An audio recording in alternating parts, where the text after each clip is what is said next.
시작했어? 아, 그래, 안 들렸어.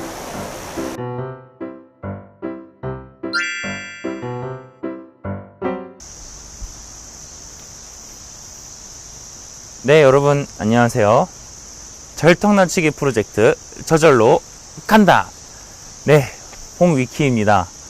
이 더운 여름날 저희가 방문한 이 사찰은 위에 현판을 보셨어도 절대 눈치를 못 채셨을 수 있는 제6교구의 본사 월정사입니다. 네, 오늘은 드디어 꿈에 그리던 월정사 촬영을 왔습니다. 무려 1박 2일 동안 저희 저절로 간다 유래상 처음으로 1박 2일 촬영을 하게 되었습니다. 그 정도로 저희가 큰 노력을 다하고 있다는 거니까 구독자 수가 늘어야겠죠? 이 월정사는 제 뒤에 보이시는 요 일주문에서부터 본격적으로 시작을 합니다. 요 일주문 안쪽으로 가면 전나무길이, 그렇게 멋있는 전나무길이, 저기 누구니 도깨비에서 촬영할 때 공유가 김고은한테 고백을 했던 그 전나무길이 여기입니다. 그 정도로 아름다운 곳이라서 함께 걸어보면서 오늘 월정사 이야기를 한번 시작해 보도록 하겠습니다. 그러면 저와 같이 월정사 안으로 따라가 봅시다. 호다닥!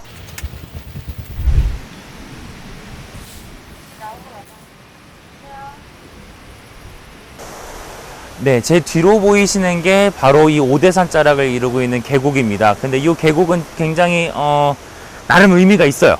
왜냐면 요 계곡은 아닌데 저기가 나중에 그 불지코에 나오는 해탈교고, 여기가 막 거창한 의미가 있는 곳은 아닌데 여기로 쭉 올라와 보시면 지금 제 앞에가 전나무길이고요. 전나무길 옆에 있는 계곡을 따라왔는데 이 계곡을 쭉 따라서 올라가시다 보면 금강연이라고 하는 곳이 나옵니다. 금강연. 거기가 왜 중요하냐? 오대산에서 여러 계곡에서 나오는 물들이 합쳐지는 곳, 한번 합쳐지는 곳이 그 금강연인데요. 거기가 한강의 수원지 중에 하나다 라고 최근에 불교계에서 얘기가 나오고 있습니다. 뭐 아직 확정된 건 아니지만 이 길을 쭉 따라서 올라갔을 때 나오는 그 계곡물들이 흘러 앞으로 계속 흘러가서 한강까지 흘러간다는 점을 기억하시면서 이 물을 보시면 더 재밌을 것입니다. 전나무길 너무 좋습니다. 제가 사실 월정사는 몇 번 와봤었어요. 처음 오는 게 아닙니다. 몇 해 전에 월정사에 왔었을 때 함께 걸던 아저씨가 계셨는데 그 아저씨께서 이 전나무길을 걸으시면서 너무 좋구나 라고 하시면서 이럴 때 담배를 피워야지 라고 하면서 담배를 피신 적이 있어요. 옆에서 걸어가는데 너무 괴로웠습니다. 그러니까 가급적이 아니라 무조건 이 전나무길에서는 담배를 피지 맙시다. 담배도 공기 좋은 곳에서 피워야 된다고 그 아저씨가 여기서 그렇게 뻑뻑 피워야 되는데 정말 보기 안 좋았습니다. 여러분, 불자시라면 여기서는 담배를 피지 않도록 합시다. 이 오대산이라고 하는 산은 그 자체로 월정사입니다. 그리고 월정사 그 자체가 오대산이라고 할 수 있을 정도로 오대산과 월정사는 오랜 시간 동안 한국 불교 역사에 함께 해왔습니다. 네, 제 뒤로는 성황당이 하나 보이는데요. 막 삼신각, 독성각 이런 것처럼 불교가 토착신앙과 결합할 수 있었다는 증거를 보여주고 있습니다. 이 오대산에 오가 뭐겠어요? 여러분들이 아는 한자 몇 개 없잖아요. 다소도 그렇습니다. 오대산의 오는 5개, 그렇기 때문에 오대산은 5개의 대가 있는 산이라고 생각하시면 됩니다. 그러면 이 5개의 대는 뭐를 뜻하느냐? 중앙을 중심으로 동서남북에 하나씩 대, 그러니까 하나씩 사찰이 있다라고 생각을 하시면 됩니다. 물론 정확하게 좌표 중점을 찍어가지고 1사분면, 2사분면 이렇게 하나씩 그렇게 놓여있는 형태는 아니에요. 좀 일그러져 있기는 하지만 어쨌든 이 오대산은 신라시대 때 자장율사가 많이 등장하시는 분입니다. 자장율사가 사리를 가져와서, 부처님의 진신사리를 가져와서 월정사를 조성을 하고 거기에서부터 처음 이제 진실사리를 모시고 기도를 시작했을 때 그 주변에 월정사를 중심으로, 그러니까 정멸보궁, 월정사에 있는 진신사리 그리고 정멸보궁에 있는 진신사리를 중심으로 사방을 보호하는 형태로 만들어진 게 오대산, 그러니까 5개의 대입니다. 그러니까 오드산이라고 하는 것 자체가 월정사 그 자체를 뜻한다는 말이 이제 이해가 되셨을 겁니다. 자장률사가 만들어졌다라고 알려진 이 사찰은 처음에는 작게 시작을 했으나 부처님 진신사리가 모서져 있는 곳이었기 때문에 북쪽, 남쪽, 동쪽, 서쪽에 사찰이 마구 생기고, 마구란 표현은 좀 그렇다, 보호하려는 목적으로 생기고 나서 이제 불교가 본격적으로 중흥하기 시작한 고려시대 때 와서 굉장히 많은 보물들이 쌓여지기 시작합니다. 그리고 조선시대에 가서도 원래는 승려 억불 때문에 많은 사찰들이 좀 없어지거나 아니면 규모가 축소되거나 크게 확장하지 못하게 되는데요. 이 월정사만큼은 세조와 많은 연관을 갖고 있는 데다가 오대산 사고가 나중에 들어오는 바람에 끊임없이 조선 왕실에 의해서 보호받았던 사찰이기도 합니다. 그래서 오늘 우리가 가볼 이 월정사는 고려시대와 조선시대를 거치면서 오랫동안 많은 유물들이 남아있게 되고요. 말 그대로 국보와 보물이 대잔치를 벌이는 곳입니다. 네, 지금부터 불교지식 코너를 시작하도록 하겠습니다. 불교지식 코너. 불지코 시간에는 여러분들이 보시는 일주문, 해탈문, 사천왕문, 부리문, 막 그런 것들이 절 가기 전에 잔뜩 있어요. 그런 것들이 각 사찰마다 어떤 식으로 구성되어 있는지를 살펴보는 것 또한 굉장히 재미있는 요소입니다.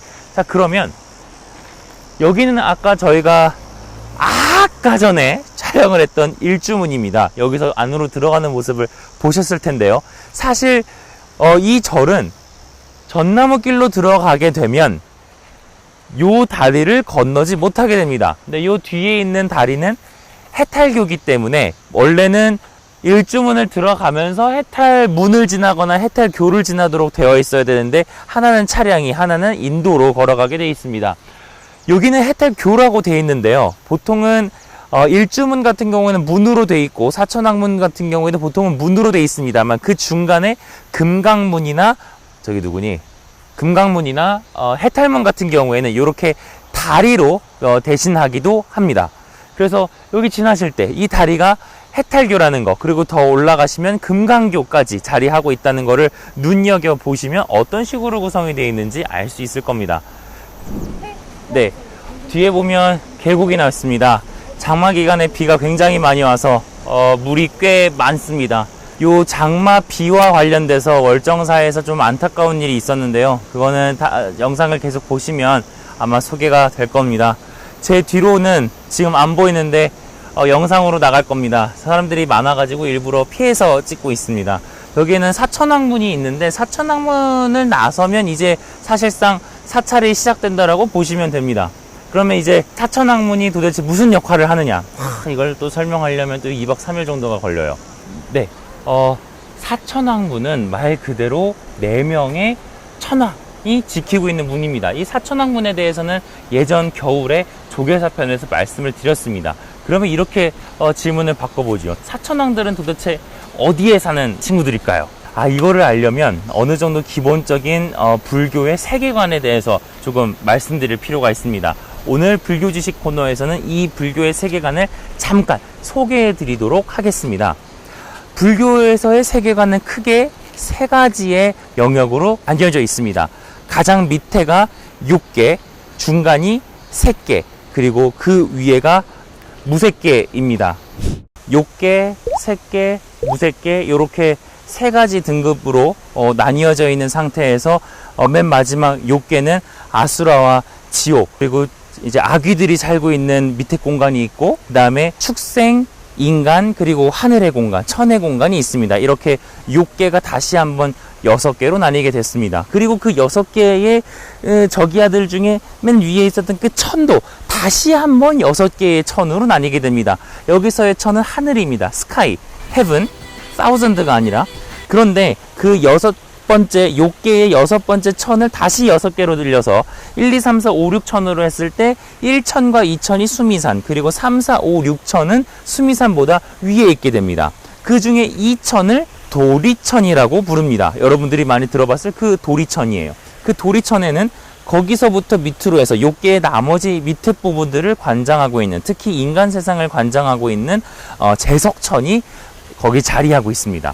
그 제석천을 보호하고 그 위로 올라가는 요괴의 이제 끝이기 때문에, 거의 끝이기 때문에 새끼와 무새끼에 있는 그런 부처님들과 보살님들을 보호하는 역할을 하는 게 수미산 1층 1천 중턱에 있는 사천왕입니다. 이 얘기를 하려고 이렇게 길게 얘기했어요. 그러니까 저 사천왕문이 저기 가면 천왕문이 있어요. 저 천왕문에 하는 역할이 그냥 단순히 인간이 사는 세계에서 부처님이 사는 세계로 넘어간다. 매우 단순하게 얘기하면 그렇게 얘기할 수 있겠습니다만은, 인간이 살고 있는 요괴의 5번째 층에서 신의 세계와 보살의 세계로 넘어가게 되는, 그러니까 새끼의 세계로 넘어가게 되는 관문이다라고 보시면 됩니다. 원래 저 사천왕들은 원래 인도에서 나온 귀신들이 개념이 이제 확장되고 발전되면서 각 지역과 시대마다 다르게 쓰이다가 오늘날 우리나라에서는 부처님의 법을 수호하는 존재들로 굳혀졌습니다. 그런데 어쨌든 2번째 천에는 제석천이 자리하고 나서 3번째 천으로 올라가면 거기에 염라대왕이 있어요. 염라대왕은 지옥에 있다고 알려져 있는데 원래는 이 6개의 천 중에 3번째 천에 들어가 있는 거죠. 그러니까 여기에 빌딩을 두고 출장 사무소를 지옥에 둔 다음에 자주 출장 업무를 하고 있는 분이다라고 생각하시면 되겠습니다. 그 다음에 이 염라대왕이 살고 있는 3천 위에 있는 그 4천에는 미륵불이 계세요. 거기를 도솔천이라고 합니다. 도솔천에는 미륵불이 계신데, 미륵불이라고 해도 되고 미륵보살이라고 해도 되고, 원래 부처님과 보살님은 욕계에 계시면 안 돼요. 욕계는 말 그대로 욕이 무슨 욕이겠어요? 아니, 그런 욕이 아니에요.